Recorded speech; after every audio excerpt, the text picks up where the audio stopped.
There's a specific kind of silence that settles over a room when someone says something that breaks you. It's not loud. It doesn't shout. It just lands. And then it stays. Forever. I was 26 years old the first time my father looked me in the eyes and said I was a disappointment. Not with those exact words. No, he was far too clever for that. But the meaning was clear. It was wrapped in a sigh, tucked inside a question, dressed up as concern. Father. Beta, when are you going to stop playing around and do something real with your life? Playing around. That's what he called it. 4 years of late nights, rejection emails, rebuilding after failures, teaching myself skills no one handed me. He called all of it playing around. My name is Sana. I grew up in a home where success had only one definition, the one my father wrote. A government job, a respectable title, a salary that arrived on the first of every month like clockwork. Anything outside that was considered foolishness, risky, embarrassing. I had chosen a different path. I had built a small content business, writing, strategy, brand consulting, entirely from home, entirely on my own. And it had quietly, slowly, beautifully started to work. But I never told my father. Not because I was ashamed, because I knew he would not understand. Not yet. So I kept it hidden. I still wore plain clothes to family dinners. I never mentioned the clients, the contracts, the income that had, by that point, begun to exceed anything a government salary could offer. I smiled politely when relatives asked about my situation. I let my father believe what he wanted to believe. What I didn't know that day, sitting at that dinner table, absorbing his words like quiet blows, was that he wasn't done, that his comments would grow louder, that his disappointment would one day become something I could no longer quietly carry. And I didn't know that the moment I finally stopped hiding, the moment I let the truth speak for itself, would be the most powerful moment of my life. But we'll get to that. First, let me tell you how bad it truly got, because you need to understand the weight of what I was holding, before you can understand what it felt like to finally put it down. The comments became a ritual. Every family gathering, every phone call, every casual visit, there was always a moment, a little needle, slipped in so naturally that sometimes I almost missed it. Father. Your cousin Hamza just got promoted. He has a pension, stability. That's what a man, or a woman, should be building. Cousin Hamza. I heard that name more times than I can count.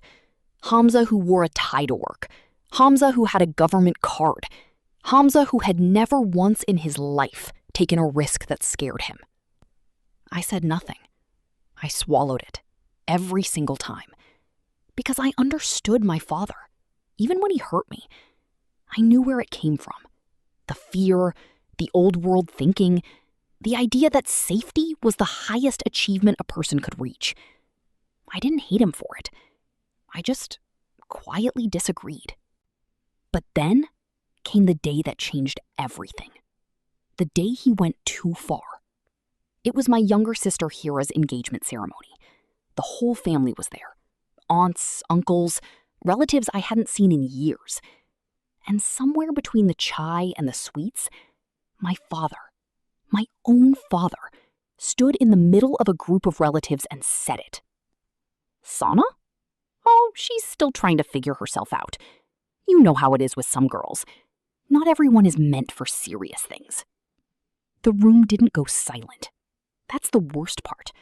People nodded, someone laughed softly, and my father continued sipping his tea as if he hadn't just publicly unraveled me in front of everyone I had grown up wanting to make proud. Not everyone is meant for serious things. I stood at the edge of that room, and I felt something shift inside me. Not break. I was done breaking. Something hardened. Something quiet and cold and certain settled into my chest. I walked to the bathroom, locked the door, and stood in front of the mirror for a long moment. My hands were shaking. Not from grief, but from something that felt much closer to clarity.